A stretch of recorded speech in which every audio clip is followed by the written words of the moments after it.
بسم الله الرحمن الرحيم. الحمد لله الذي أنزل على عبده الكتاب ولم يجعل له عوجا قيما لينذر بأسا شديدا من لدنه ويبشر المؤمنين الذين يعملون الصالحات أن لهم أجرا حسنا ماكثين فيه أبدا وينذر الذين قالوا اتخذ الله ولدا ما لهم به من علم ولا لآبائهم كبرت كلمة تخرج من أفواههم إن يقولون إلا كذبا فلعلك باخع نفسك على آثارهم إن لم يؤمنوا بهذا الحديث أسفا إنا جعلنا ما على الأرض زينة لها لنبلوهم أيهم أحسن عملا وإنا لجاعلون ما عليها صعيدا جرزا أم حسبت أن أصحاب الكهف والرقيم كانوا من آياتنا عجبا إذ أوى الفتية إلى الكهف فقالوا ربنا آتنا من لدنك رحمة وهيئ لنا من أمرنا رشدا فضربنا على آذانهم في الكهف سنين عددا ثم بعثناهم لنعلم أي الحزبين أحصى لما لبثوا أمدا نحن نقص عليك نبأهم بالحق إنهم فتية آمنوا بربهم وزدناهم هدى وربطنا على قلوبهم إذ قاموا فقالوا ربنا رب السماوات والأرض لن ندعو من دونه إلها لقد قلنا إذا شططا هؤلاء قوم اتخذوا من دونه آلهة لولا يأتون عليهم بسلطان بين فمن أظلم ممن افترى على الله كذبا وإذ اعتزلتموهم وما يعبدون إلا الله فأووا إلى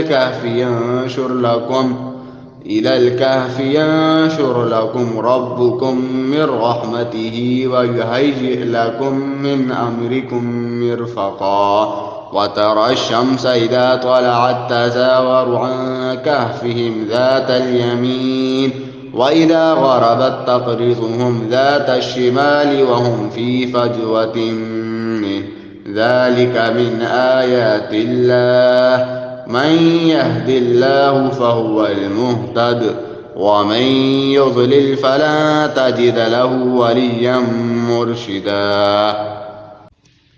وتحسبهم أيقاظا وهم رقود ونقلبهم ذات اليمين وذات الشمال وكلبهم باسط ذراعيه بالوصيد لو اطلعت عليهم لوليت منهم فرارا ولملئت منهم رعبا وكذلك بعثناهم ليتساءلوا بينهم قال قائل منهم كم لبثتم قالوا لبثنا يوما أو بعض يوم قالوا ربكم أعلم بما لبثتم فابعثوا أحدكم بورقكم هذه إلى المدينة فلينظر أيها أزكى طعاما فليأتكم برزق منه وليتلطف ولا يشعرن بكم أحدا إنهم إن يظهروا عليكم يرجموكم أو يعيدوكم في ملتهم ولن تفلحوا إذن أبدا وكذلك أعثرنا عليهم ليعلموا أن وعد الله حق وأن الساعة لا ريب فيها إذ يتنازعون بينهم أمرهم فقالوا ابنوا عليهم بنيانا ربهم أعلم بهم. قال الذين غلبوا على أمرهم لنتخذن عليهم مسجدا سيقولون ثلاثة رابعهم كلبهم ويقولون خمسة سادسهم كلبهم رجما بالغيب ويقولون سبعة وثامنهم كلبهم قل ربي أعلم بعدتهم ما يعلم إلا قليل فلا تمار فيهم إلا مراء ظاهرا ولا تستفت فيهم منهم أحدا ولا تقولن لشيء إني فاعل ذلك غدا إلا أن يشاء الله واذكر ربك إذا نسيت وقل عسى أن يهديني ربي لأقرب من هذا رشدا ولبثوا في كهفهم 300 سنين وازدادوا 9 قل الله أعلم بما لبثوا له غيب السماوات والأرض أبصر به وأسمع ما لهم من دونه من ولي ولا يشرك في حكمه أحدا واتل ما أوحي إليك من كتاب ربك لا مبدل لكلماته ولن تجد من دونه ملتحدا واصبر نفسك مع الذين يدعون ربهم بالغداة والعشي يريدون وجهه ولا تعد عيناك عنهم تريد زينة الحياة الدنيا ولا تطع من أغفلنا قلبه عن ذكرنا واتبع هواه وكان أمره فرطا وقل الحق من ربكم فمن شاء فليؤمن ومن شاء فليكفر إنا أعتدنا للظالمين نارا أحاط بهم سرادقها وإن يستغيثوا يغاثوا بماء كالمهل يشوي الوجوه بئس الشراب وساءت مرتفقا إن الذين آمنوا وعملوا الصالحات إنا لا نضيع أجر من أحسن عملا أولئك لهم جنات عدن تجري من تحتهم الأنهار يحلون فيها من أساور من ذهب ويلبسون ثيابا خضرا من سندس واستبرق متكئين فيها على الأرائك نعم الثواب وحسنت مرتفقا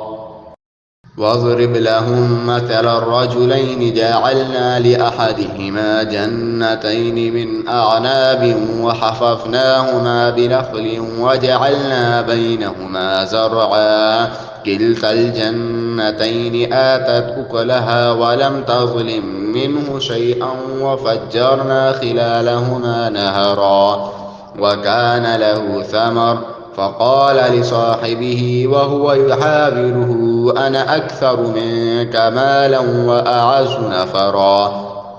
ودخل جنته وهو ظالم لنفسه قال ما أظن أن تبيد هذه أبدا وما أظن الساعة قائمة ولئن رددت إلى ربي لأجدن خيرا منها منقلبا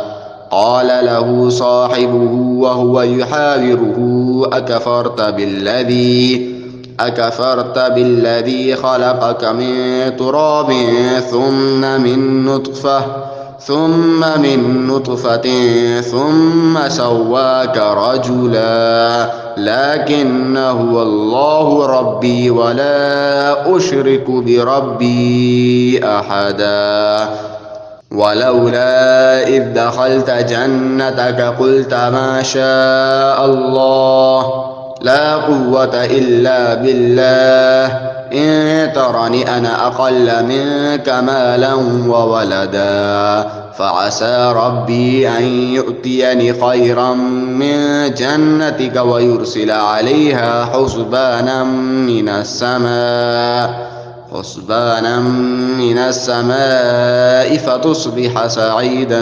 زلقا أو يصبح ماؤها غورا فلن تستطيع له طلبا. وأحيط بثمره فأصبح يقلب كفيه على ما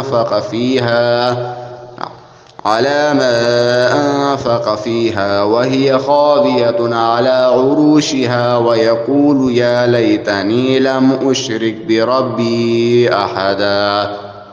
ولم تكن له فئة ينصرونه من دون الله وما كان منتصرا. هنالك الولاية لله الحق هو خير ثوابا وخير عقبا. واضرب لهم مثل الحياة الدنيا كماء أنزلناه من السماء فاختلط به نبات الأرض فأصبح حشيما تذروه الرياح وكان الله على كل شيء مقتدرا. المال والبنون زينة الحياة الدنيا والباقيات الصالحات خير عند ربك ثوابا وخير أملا. ويوم نسير الجبال وترى الأرض بارزة وحشرناهم فلم نغادر منهم أحدا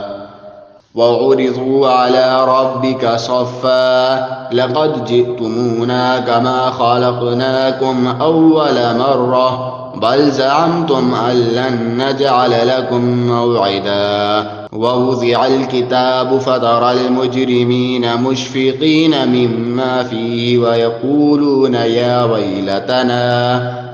ويلتنا ما لهذا الكتاب لا يغادر صغيرة ولا كبيرة إلا أحصاها ووجدوا ما عملوا حاضرا ولا يظلم ربك أحدا. وإذ قلنا للملائكة اسجدوا لآدم فسجدوا إلا إبليس كان من الجن ففسق عن أمر ربه أفتتخذونه وذريته أولياء من دوني وهم لكم عدو بئس للظالمين بدلا. ما أشهدتهم خلق السماوات والأرض ولا خلق أنفسهم وما كنت متخذ المضلين عضدا. ويوم يقول نادوا شركائي الذين زعمتم فدعوهم فلم يستجيبوا لهم وجعلنا بينهم موبقا. ورأى المجرمون النار فظنوا أنهم مواقعها ولم يجدوا عنها مصرفا. ولقد صرفنا في هذا القرآن للناس من كل مثل وكان الإنسان أكثر شيء جدلا. وما منع الناس أن يؤمنوا إذ جاءهم الهدى ويستغفروا ربهم إلا أن تأتيهم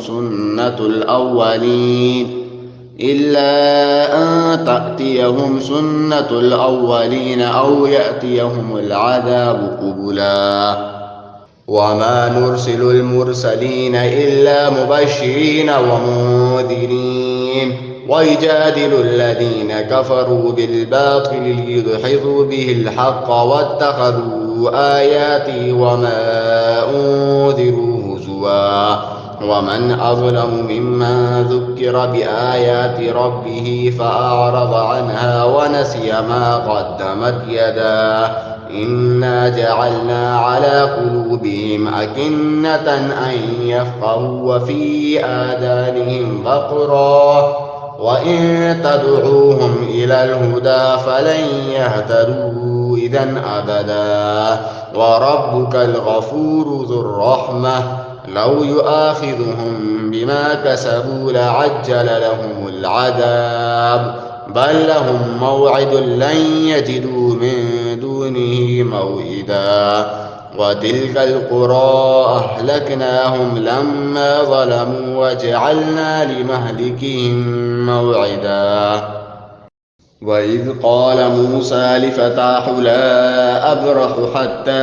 أبلغ مجمع البحرين أو أمضي حقبا فلما بلغا مجمع بينهما نسيا حوتهما فاتخذ سبيله في البحر سربا فلما جاوزا قال لفتاه آتنا غداءنا لقد لقينا من سفرنا هذا نصبا. قال أرأيت إذ أوينا إلى الصخرة فإني نسيت الحوت وما أنسانيه إلا الشيطان أن أذكره واتخذ سبيله في البحر عجبا. قال ذلك ما كنا نبغي فارتد على آثارهما قصصا فوجد عبدا من عبادنا آتيناه رحمة من عندنا وعلمناه من لدنا علما. قال له موسى هل أتبعك على أن تعلمني مما علمت رشدا قال إنك لن تستطيع معي صبرا وكيف تصبر ما لم تحط به خبرا. قال ستجدني إن شاء الله صابرا ولا أعصي لك أمرا. قال فإن اتبعتني فلا تسألني عن شيء حتى أحدث لك منه ذكرا. فانطلقا حتى إذا ركبا في السفينة خرقها قال أخرقتها لتغرق أهلها لقد جئت شيئا إمرا. قال ألم أقل إنك لن تستطيع معي صبرا. قال لا تؤاخذني بما نسيت ولا ترهقني من أمري عسرا. فانطلقا حتى إذا لقيا غلاما فقتله قال أقتلت نفسا زكية بغير نفس لقد جئت شيئا نكرا. قال ألم أقل لك إنك لن تستطيع معي صبرا. قال إن سألتك عن شيء بعدها فلا تصاحبني قد بلغت من لدني عذرا. فانطلقا حتى إذا أتيا أهل قرية استطعما أهلها فأبوا أن يضيفوهما فوجدا فيها جدارا يريد أن ينقض فأقامه. قال لو شئت لاتخذت عليه أجرا. قال هذا فراق بيني وبينك سأنبئك بتأويل ما لم تستطع عليه صبرا. أما السفينة فكانت لمساكين يعملون في البحر فأردت أن أعيبها وكان وراءهم ملك يأخذ كل سفينة غصبا. وأما الغلام فكان أبواه مؤمنين فخشينا أن يرهقهما طغيانا وكفرا فأردنا أن يبدلهما ربهما خيرا منه زكاة وأقرب رحما. وأما الجدار فكان لغلامين يتيمين في المدينة وكان تحته كنز لهما وكان أبوهما صالحا فأراد ربك أن يبلغا أشدهما ويستخرجا كنزهما رحمة من ربك وما فعلته عن أمري ذلك تأويل ما لم تسطع عليه صبرا. ويسألونك عن ذي القرنين قل سأتلو عليكم منه ذكرا. إنا مكنا له في الأرض وآتيناه من كل شيء سببا فأتبع سببا حتى إذا بلغ مغرب الشمس وجدها تغرب في عين حمئة ووجد عندها قوما قلنا يا ذا القرنين إما أن تعذب وإما أن تتخذ فيهم حسنا قال أما من ظلم فسوف نعذبه ثم يرد إلى ربه فيعذبه عذابا نكرا وأما من آمن وعمل صالحا فله جزاء الحسنى وسنقول له من أمرنا يسرا ثم أتبع سببا حتى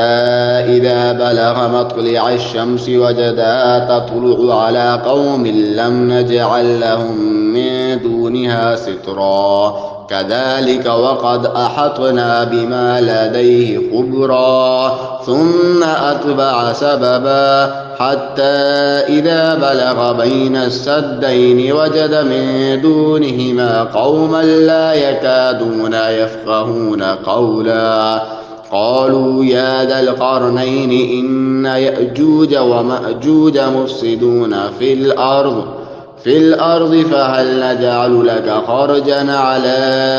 أن تجعل بيننا وبينهم سدا قال ما مكني فيه ربي خير فأعينوني بقوة أجعل بينكم وبينهم ردما آتوني زبر الحديد حتى إذا سابا بين الصدفين قال انفخوا حتى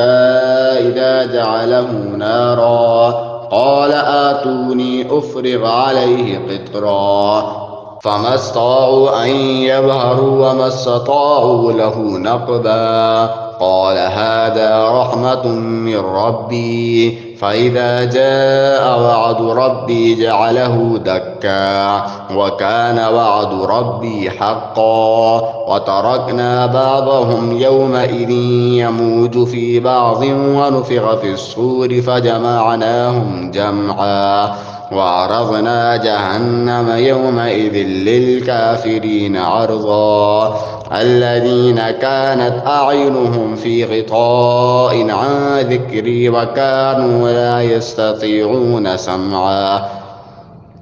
أفحسب الذين كفروا أن يتخذوا عبادي من دوني أولياء إنا أعتدنا جهنم للكافرين نزلا قل هل ننبئكم بالأخسرين أعمالا الذين ضل سعيهم في الحياة الدنيا وهم يحسبون أنهم يحسنون صنعا أولئك الذين كفروا بآيات ربهم ولقائه فحبطت أعمالهم فلا نقيم لهم يوم القيامة وزنا ذلك جزاؤهم جهنم بما كفروا واتخذوا آياتي ورسلي هزوا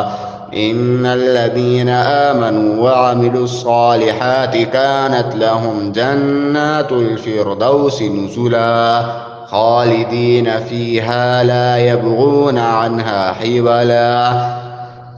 قل لو كان البحر مدادا لكلمات ربي لنفد البحر قبل أن تنفد كلمات ربي ولو جئنا بمثله مددا